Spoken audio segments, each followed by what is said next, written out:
Father, Mr. Edison hears of this.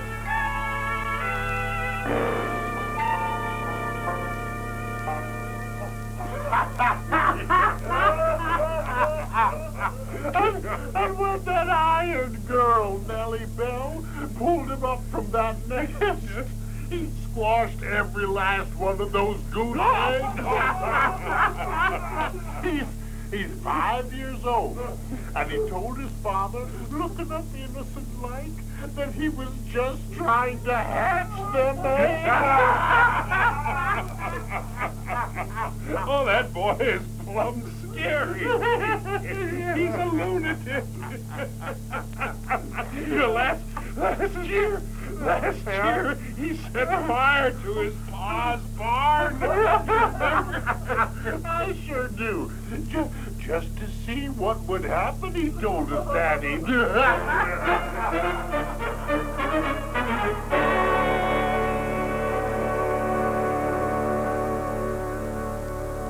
now this. Sam. He made the hired girl drink soap suds. Again, just to see what would happen. He's got a different type of mind. A curious bent to his thinking, and that's a good sign in a boy. Nancy, the boy's dangerous. Well, what did the girl drink it for? He's only 7, and she's 19. How do I know why she drank it? You know how persuasive he can be. Well, the girl's better now, but the doctor bill is going to set me back nearly $15. Nancy, I say he should be spanked. Hatching goose eggs, setting the barn afire, soap suds. Don't look at me that way. You know very well he's your son. He's the spitting image of you.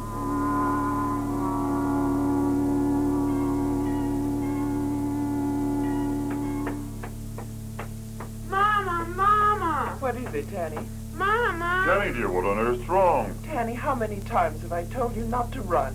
It isn't ladylike. You're almost 12, and you've got to start remembering to walk. Walk gracefully. But Mama! Yes. It's Tom. Tom? What's wrong? Is he hurt? Where is he? No, he's not hurt, but he's got all these horrible bottles downstairs in the cellar, full of strange-looking liquids. And he says that if Mary Jane Beasley and I even touch them, we'll die. Die, Mama. What? Well, then I'd advise you not to touch them. But he's got labels on the bottles. Poison. Poison. Poison? Uh-huh. Every one of them has poison written on it. And each label has a picture of somebody stretched out dead with their tongues hanging out. Nancy, if Well, Tom... Why don't you and Mary Jane play on the other side of the cellar, Tanny? Take your dolls and play with them over there. Go on. But, Mom, Mary Jane's afraid. Shoo, go on. Do as I say. Mary Jane doesn't have to be afraid as long as she obeys and doesn't touch Tom's bottles. If Mary Jane is truly afraid, she can go home. Go on. Off with you. Yes, Mama. Poison. Nancy, what on earth is that boy up to? If he's got... Oh, I doubt he really has anything poisoned down there. But Tanny said that... Tanny says he's got labels reading poison on his bottles. She and Mary Jane haven't yet seen the ones labeled explosive. He just made those explosive labels last night. He hasn't had a chance to gum any on the bottles yet. Oh, you should see the dead victims drawn on them, Sam. Huh. Oh, they're positively gasping. Oh, I knew I shouldn't have let him set up his laboratory, as he calls it, down there. Nancy, Tom is odd. There's no telling what that boy... different. I won't have you or anybody else calling him odd, Samuel Edison. Tom is different, but he's not odd. There's no telling what he's got down there. He has a few chemicals, and some old bottles, and a Bunsen burner, and other equipment, all mostly useless. But poison! Pshaw, that's just to frighten the other neighborhood children, especially Mary Jane Beasley. Tanny insists on bringing Mary Jane here to play every afternoon. And much as I like Sarah Beasley, we sit together every Wednesday evening at prayer meeting. I have to admit that her daughter Mary Jane is a very nosy little girl. Tom despises her. He's at the age when a boy despises all girls. And Mary Jane wants to play in our cellar with Tanny, just so she can nose into Tom's experiments. But I see Tom has fixed that right smart with his poison label. What's going on there? Oh, dear. She's probably having a fit right now down in the cellar. For a prissy, nosy little girl, Mary Jane is the most scary little creature I've ever seen. That boy, if he doesn't beat all Oh, he's a fine one. false labels, huh? I don't know what he'll dream up next. Poison. Nancy, Yes, Sam. now just what is in those bottles? I mean, all those ugly powders and evil-smelling liquids. How do we know they really aren't poisonous and explosive? Tom told me they are. That's what he says. But he mixed most of those chemicals himself, experimenting, as he calls it. We have only his word, but how do we know they're safe? I have Tom's word that they are. Woman, you forget he's no chemist. The boy's dangerous. He will be a chemist. And your son, Sam Edison, is not dangerous. I'm not so sure some of those bottles really don't contain poison. In that case, Samuel Edison, don't touch them. Huh. I suggest that you take a look at Tom's labels and follow his advice to Mary Jane Beasley.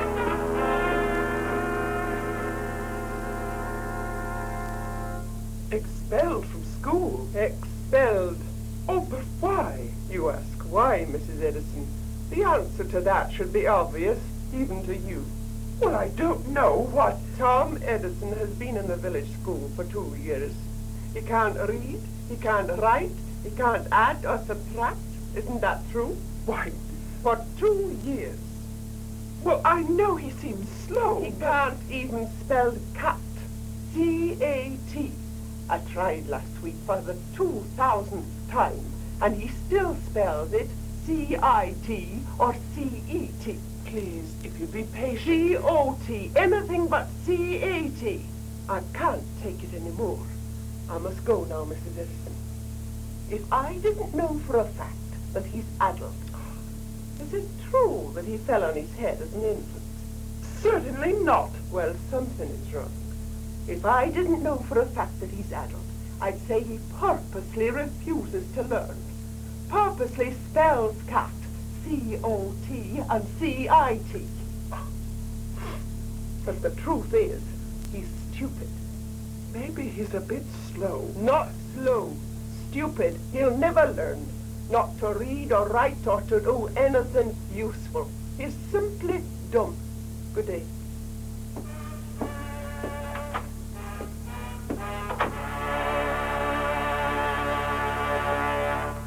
"50 years later, Tom Edison, rich and honored, visiting the sick daughter of one of the thousands of men he employed, sat in a chair by the little girl's hospital bed.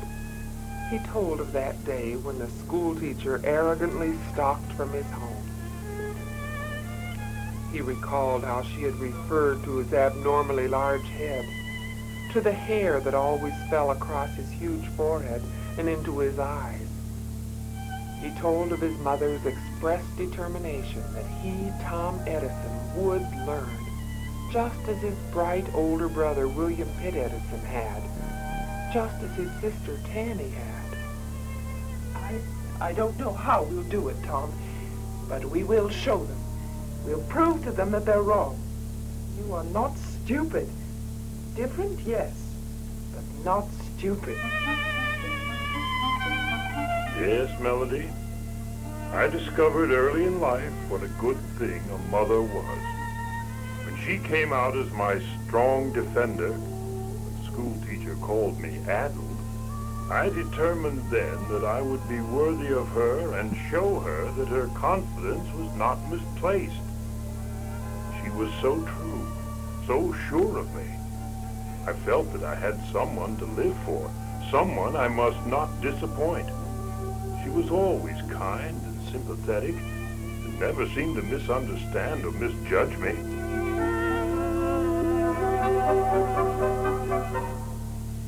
Now, Tom, dear, let's take it again. It's no use, Mother. Maybe the teacher is right. I'm just plain dumb. Tom, Yes, Mother. put the book down. That's right. Now look me in the eyes, Tom. Yes, Mother. Tom, the good Lord above made every child ever born into this world, and he loves every one of them. I've got a big oversized head, and people say it's mostly empty. Mostly empty except for 2 pieces of foolishness rattling around in it, like 2 flies in a bottle. They say I'm dumb. Look me in the eyes, Tom. Yes, Mother. As I said before, Tom, the good Lord above made every child born into the world. And no matter how he got here and what he looks like, handsome or ugly, and smart or slow in learning things, the good Lord loves that boy or girl. Are you listening, Tom? Yes, Mother. God is love. He loves you. And I love you, Tom. Yes, Mother. And your pa loves you, too. Oh, he loves you, Tom, in his own way. More than you're ever going to know he does. Love don't keep me from being dumb. But it does give us a big stick to fight dumbness with. Or we can lick it, Tom. We Edisons, by the help of God, can lick anything. We're going to lick reading and writing and arithmetic with love. Sakes alive, Tom Edison, everybody's dumb about something. Why, they tell me the President of the United States is so dumb about farming, he can't even hitch a horse to the plow, lest the horse itself shows him how. It's a good thing we've got him running the country instead of trying to feed it. Otherwise, we'd all starve. As for the size of your head, I've got a notion God Almighty gave you the extra space because he had in mind to put something extra in your head he isn't going to give other people. 3 flies? You scamp. Now back to this arithmetic. 7 and 5. 7 and 5, Tom. And stop counting on your fingers. Why? Because it won't help. It won't help you get the answer. You mean I don't have enough fingers? No. Well, maybe if I go out and catch 7 flies, Mother, and you catch 5 toads, maybe then I can count them up and get the answer. Thomas Alva Edison. Now you pay attention and stop clowning. Anything else, Captain Harley? No, Edison, that'll be all. You bought enough lumber for me to build the finest home in all Port Huron. You know, that's what it's going to be, Edison. The finest. Especially if my wife, Dorabelle Hicks Harley, has anything to do with it. And she'll have everything to do with it. If you want the truth, we don't need no new house. And she got her mind set on it, and she's determined to have it. A mansion, that's what she wants. Well, dog my cats, Edison, if that little 5-foot woman can spend more money in a year than 10 ordinary men can make in a decade. And it's good to be rich. Be able to afford a wife who's not happy unless she's got finery everywhere. Well, I wasn't rich when she married me, but that tiny woman with her dimples and her way of smiling at me set such a pace spending what little money I did have, I had no choice except to get rich. In a hurry. Well, how's that little rapscallion of yours? William Pitt? Oh, well, a fine young fellow. He'll be a great lawyer someday. No. I mean the other boy. The one who sat on the goose eggs trying to hatch them. And set fire to your barn.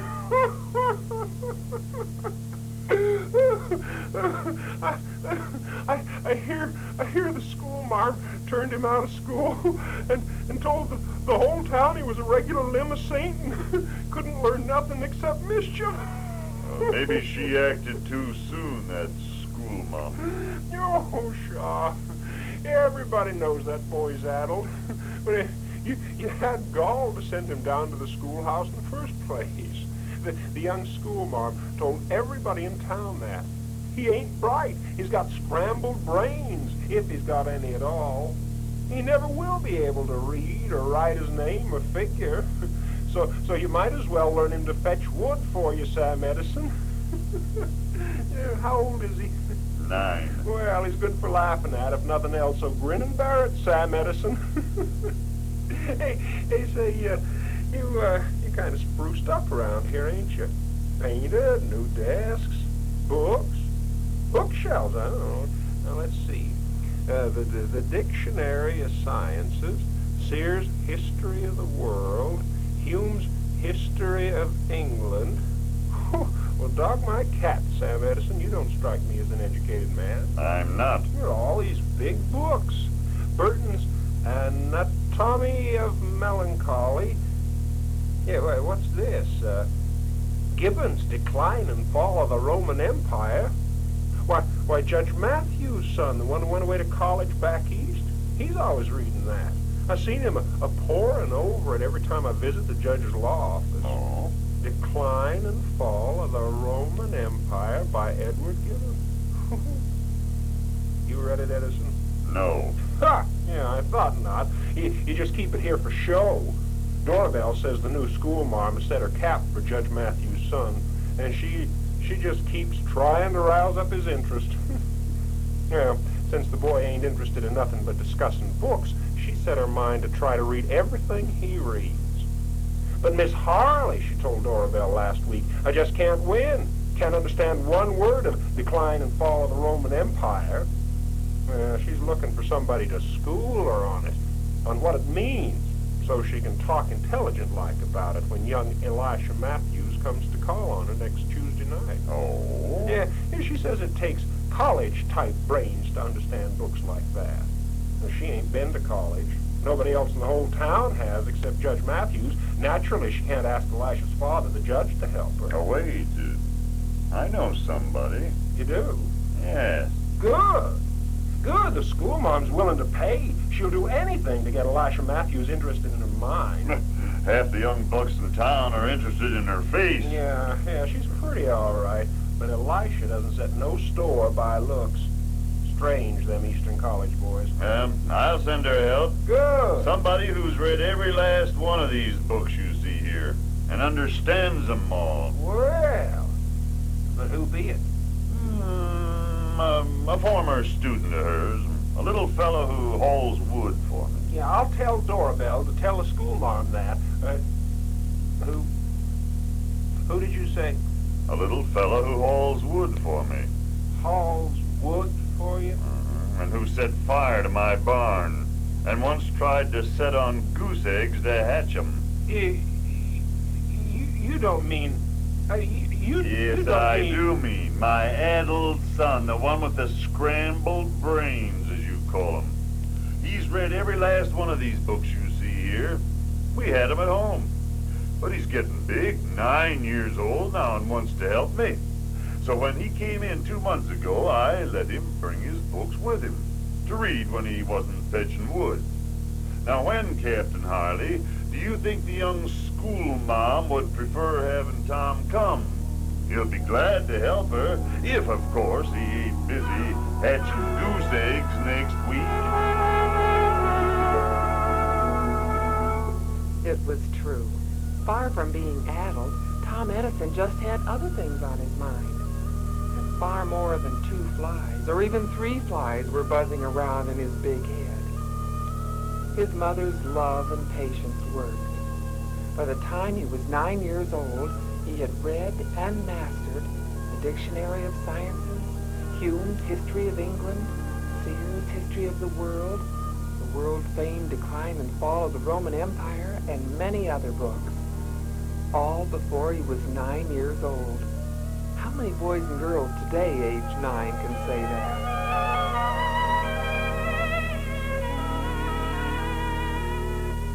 Oh, Mrs. Hartley, I was so embarrassed. I asked Tom to stay around Tuesday to sort of coach me in case I got stuck when Elisha came calling. Well, I baked an apple pie, and I had on the prettiest gingham dress. And then Elisha Matthews got so interested talking to that foolish little Tom Edison about the decline and fall of the Roman Empire and science and all. He plumb forgot about me. He drove Tom home in his buggy at 9 o'clock. He didn't even ask me to go for a drive along the creek or eat my pie or see how pretty I was. He just kept talking with Tom about books, experiments, and science. And then he took Tom home. Oh, I hate men. I hate Gibbon and his decline and fall of the Roman Empire. And I hate Elisha Matthews and all Eastern College boys.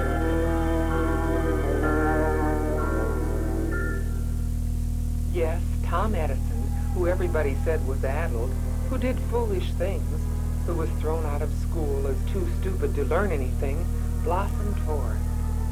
It was his mother's love, her faith in him, her patience which did it. Years later, on their celebrated wilderness camping trips together, he was to tell that to a trio of younger, distinguished men whom he encouraged and helped get started. Henry Ford, who founded America's, and indeed the world's, auto industry. Harvey Firestone, the industrialist who built the giant Firestone Tire and Rubber Company. And the great naturalist and author, John Burroughs. So the good effects of her early training I can never lose. If it had not been for her appreciation and her faith in me at a critical time in my experience, when I was called addled, thrown out of school, I should very likely never have become an inventor. You see, she believed that many of the boys who turned out badly by the time they grew to manhood would have become valuable citizens if they'd been handled in the right way when they were young. Her years of experience as a school teacher taught her many things about human nature, and especially about boys. I was always a careless boy. With a mother of a different character, I should probably have turned out badly. But her firmness, her sweetness, her goodness, potent powers to keep me in the right path. Yes, I discovered early in life what a good thing a real mother is. The memory of that dear, sainted woman will always be a blessing to me. Well, is the breakfast ready? I tell you, Harvey Firestone and John Burroughs, I enjoy these camping trips. Just the four of us old cronies out here in the wilds of nature, getting away from our factories and offices and laboratories for a while. But I tell you one thing, if Henry Ford is going to burn the eggs every morning and make biscuits harder than stone for us to eat, we'll drop him. We'll get that Packard fella, the three of us, to substitute for Henry next time we come outdoor camping. Why, I could barely scrub the burned skillets clean yesterday morning on my turn to do chores after Henry charred things so. And he snores. Did you hear him, Harvey? Yeah. Well, tonight I'm moving my sleeping bag across to the other side of the campfire.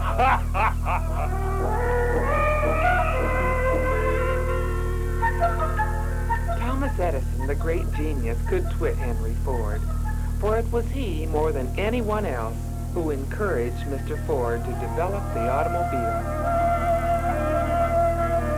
And so young Tom Edison, the boy who was so dumb people predicted he would never even learn to read and write, who once set fire to his father's barn, who tried to hatch goose eggs, who hated girls, but changed his mind later to marry a very pretty one, who frightened nosy little Mary Jane Beasley from poking around in his secret laboratory by labeling poison and deadly explosive on all of his dusty old bottles with queer-looking, bad-smelling liquids, who hauled wood in his father's lumber yard, grew up to become the greatest inventor the world has ever known.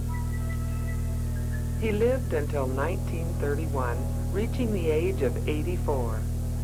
And his phonograph, his electric light, his many hundreds of other patented inventions made him one of history's foremost and most brilliant benefactors of mankind. Like another great man, Abraham Lincoln, Thomas Edison could truly say, "All that I am, All that I ever hoped to be, I owe to my mother.